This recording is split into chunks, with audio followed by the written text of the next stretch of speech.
The problems of the mind cannot be solved on the level of the mind. Once you have understood the basic dysfunction, there isn't really much else that you need to learn or understand. Studying the complexities of the mind may make you a good psychologist, but doing so won't take you beyond the mind, just as the study of madness isn't enough to create sanity. You have already understood the basic mechanics of the unconscious state. Identification with the mind, which creates a false self.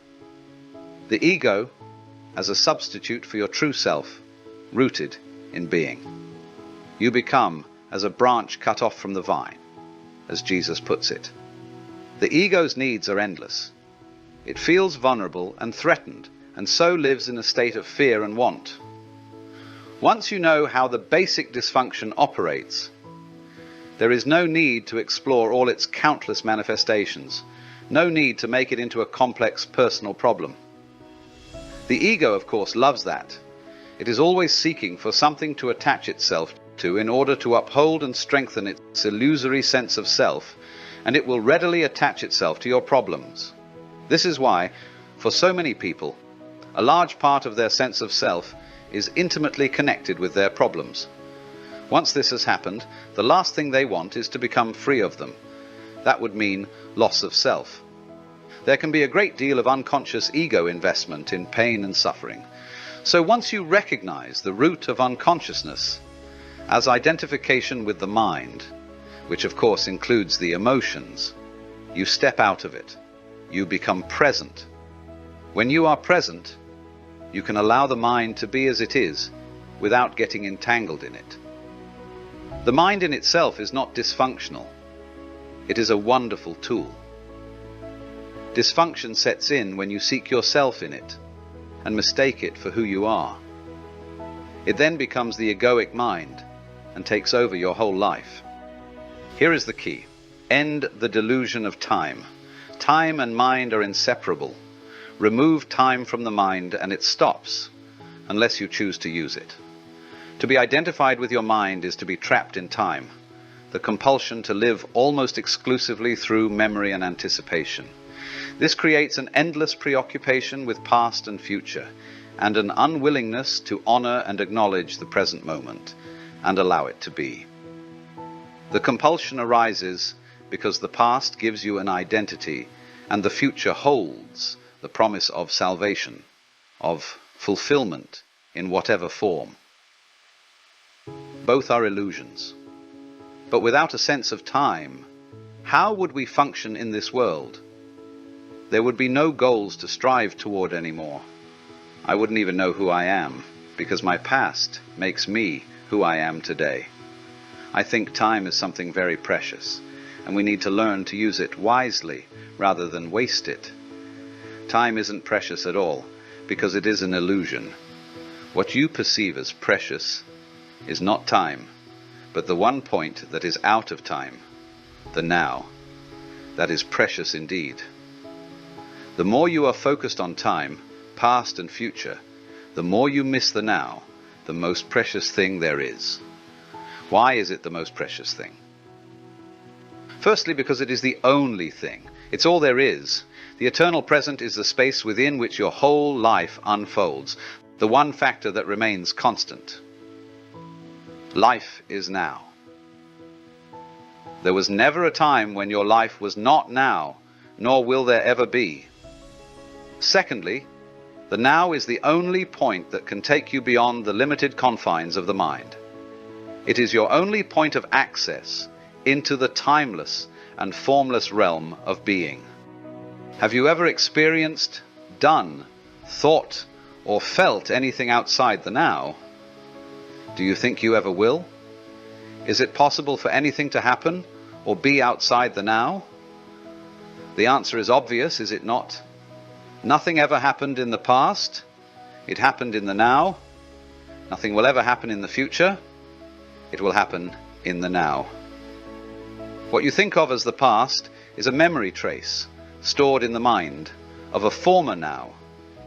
When you remember the past, you reactivate a memory trace, and you do so now. The future is an imagined now, a projection of the mind. When the future comes, it comes as the now. When you think about the future, you do it now. Past and future obviously have no reality of their own. Just as the moon has no light of its own, but can only reflect the light of the sun, so are past and future only pale reflections of the light, power, and reality of the eternal present. Their reality is borrowed from the now. The essence of what I am saying here cannot be understood by the mind. The moment you grasp it, there is a shift in consciousness, from mind to being, from time to presence. Suddenly, everything feels alive, radiates energy, emanates being. In life-threatening emergency situations, the shift in consciousness from time to present sometimes happens naturally. The personality that has a past and a future momentarily recedes and is replaced by an intense conscious presence, very still, but very alert at the same time. Whatever response is needed then arises out of that state of consciousness. The reason why some people love to engage in dangerous activities such as mountain climbing, car racing, and so on, although they may not be aware of it, is that it forces them into the now, that intensely alive state that is free of time, free of problems, free of thinking, free of the burden of the personality. Slipping away from the present moment, even for a second, may mean death. Unfortunately, they come to depend on a particular activity to be in that state. But you don't need to climb the north face of the Eiger. You can enter that state now. Since ancient times, spiritual masters of all traditions have pointed to the now as the key to the spiritual dimension. Despite this, it seems to have remained a secret. It is certainly not taught in churches and temples. If you go to a church, you may hear readings from the Gospels such as, "Take no thought for the morrow shall take thought for the things of itself," or "Nobody who puts his hands to the plough and looks back is fit for the kingdom of God." Or you might hear the passage about the beautiful flowers that are not anxious about tomorrow, but live with ease in the timeless now and are provided for abundantly by God. The depth and radical nature of these teachings are not recognized. No one seems to realize that they are meant to be lived, and so bring about a profound inner transformation. The whole essence of Zen consists in walking along the razor's edge of now, to be so utterly, so completely present, that no problem, no suffering, nothing that is not who you are in your essence can survive in you. In the now, in the absence of time, all your problems dissolve. Suffering needs time. It cannot survive in the now. The great Zen master Rinzai, in order to take his students' attention away from time, would often raise his finger and slowly ask, "What, at this moment, is lacking?" A powerful question that does not require an answer on the level of the mind. It is designed to take your attention deeply into the now. A similar question in the Zen tradition is this: if not now, when? The now is also central to the teaching of Sufism, the mystical branch of Islam. Sufis have a saying, "The Sufi is the son of time present." And Rumi, the great poet and teacher of Sufism, declares, "Past and future veil God from our sight, burn up both of them with fire." Meister Eckhart, the 13th century spiritual teacher, summed it all up beautifully. Time is what keeps the light from reaching us. There is no greater obstacle to God than time. Usually, the future is a replica of the past. Superficial changes are possible, but real transformation is rare and depends upon whether you can become present enough to dissolve the past by accessing the power of the now. What you perceive as future is an intrinsic part of your state of consciousness now.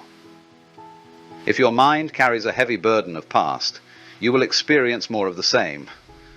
The past perpetuates itself through lack of presence. The quality of your consciousness at this moment is what shapes the future, which of course can only be experienced as the now. You may win $10 million, but that kind of change is no more than skin deep. You would simply continue to act out the same conditioned patterns in more luxurious surroundings. Humans have learned to split the atom. Instead of killing 10 or 20 people with a wooden club, one person can now kill 1 million just by pushing a button. Is that real change? If it is the quality of your consciousness at this moment that determines the future, then what is it that determines the quality of your consciousness? Your degree of presence. So the only place where true change can occur and where the past can be dissolved is the now. All negativity is caused by an accumulation of psychological time and denial of the present. Unease, anxiety, tension, stress, worry, all forms of fear are caused by too much future and not enough presence. Guilt, regret, resentment, grievances, sadness, bitterness, and all forms of non-forgiveness are caused by too much past and not enough presence. Most people find it difficult to believe that a state of consciousness totally free of all negativity is possible. And yet this is the liberated state to which all spiritual teachings point. It is the promise of salvation, not in an illusory future, but right here and now. You may find it hard to recognize that time is the cause of your suffering or your problems. You believe that they are caused by specific situations in your life, and seen from a conventional viewpoint, this is true. But until you have dealt with the basic problem-making dysfunction of the mind, its attachment to past and future, and denial of the now, problems are actually interchangeable. If all your problems or perceived causes of suffering or unhappiness were miraculously removed for you today, but you had not become more present, more conscious, you would soon find yourself with a similar set of problems or causes of suffering, like a shadow that follows you wherever you go. Ultimately, there is only one problem: the time-bound mind itself. I cannot believe that I could ever reach a point where I am completely free of my problems. You are right. You can never reach that point, because you are at that point now. There is no salvation in time. You cannot be free in the future. Presence is the key to freedom, so you can only be free now. You will not have any doubt that psychological time is a mental disease if you look at its collective manifestations. They occur, for example, in the form of ideologies such as communism, National Socialism, or any nationalism, or rigid religious belief systems, which operate under the implicit assumption that the highest good lies in the future and that therefore the end justifies the means. The end is an idea, a point in the mind-projected future, when salvation in whatever form, happiness, fulfillment, equality, liberation, and so on, will be attained. Not infrequently, the means of getting there are the enslavement, torture, and murder of people in the present. For example, it is estimated that as many as 50 million people were murdered to further the cause of communism, to bring about a better world in Russia, China, and other countries. This is a chilling example of how belief in a future heaven creates a present hell. Can there be any doubt that psychological time is a serious and dangerous mental illness? How does this mind pattern operate in your life? Are you always trying to get somewhere other than where you are? Is most of your doing just a means to an end? Is fulfillment always just around the corner or confined to short-lived pleasures, such as sex, food, drink, drugs, or thrills and excitement? Are you always focused on becoming, achieving, and attaining, or alternatively chasing some new thrill or pleasure? Do you believe that if you acquire more things, you will become more fulfilled, good enough, or psychologically complete? Are you waiting for a man or woman to give meaning to your life? In the normal, mind-identified or unenlightened state of consciousness, the power and infinite creative potential that lie concealed in the now are completely obscured by psychological time. Your life then loses its vibrancy, its freshness, its sense of wonder. The old patterns of thought, emotion, behavior, reaction, and desire are acted out in endless repeat performances, a script in your mind that gives you an identity of sorts, but distorts or covers up the reality of the now. The mind then creates an obsession with the future as an escape from the unsatisfactory present. Learn to use time in the practical aspects of your life. We may call this clock time. But immediately return to present moment awareness when those practical matters have been dealt with. In this way, there will be no build-up of psychological time, which is identification with the past and continuous compulsive projection into the future. Clock time is not just making an appointment or planning a trip. It includes learning from the past so that we don't repeat the same mistakes over and over. Setting goals and working toward them. Predicting the future by means of patterns and laws, physical, mathematical, and so on. Learn from the past and taking appropriate action on the basis of our predictions. But even here, within the sphere of practical living, where we cannot do without reference to past and future, the present moment remains the essential factor. Any lesson from the past becomes relevant and is applied now. Any planning as well as working toward achieving a particular goal is done now. The enlightened person's main focus of attention is always the now, but they are still peripherally aware of time. In other words, they continue to use clock time, but are free of psychological time. Be alert as you practice this, so that you do not unwittingly transform clock time into psychological time. For example, if you made a mistake in the past and learn from it now, you are using clock time. On the other hand, if you dwell on it mentally and self-criticism, remorse, or guilt come up, then you are making the mistake into me and mine. You make it part of your sense of self, and it has become psychological time, which is always linked to a false sense of identity. Non-forgiveness necessarily implies a heavy burden of psychological time. If you set yourself a goal and work toward it, you are using clock time. You are aware of where you want to go, but you honor and give your fullest attention to the step that you are taking at this moment. If you then become excessively focused on the goal, perhaps because you are seeking happiness, fulfillment, or a more complete sense of self in it, the now is no longer honored. It becomes reduced to a mere stepping stone to the future with no intrinsic value. Clock time then turns into psychological time. Your life's journey is no longer an adventure, just an obsessive need to arrive, to attain, to make it. You no longer see or smell the flowers by the wayside either, nor are you aware of the beauty and the miracle of life that unfolds all around you when you are present in the now. I can see the supreme importance of the now, but I cannot quite go along with you when you say that time is a complete illusion.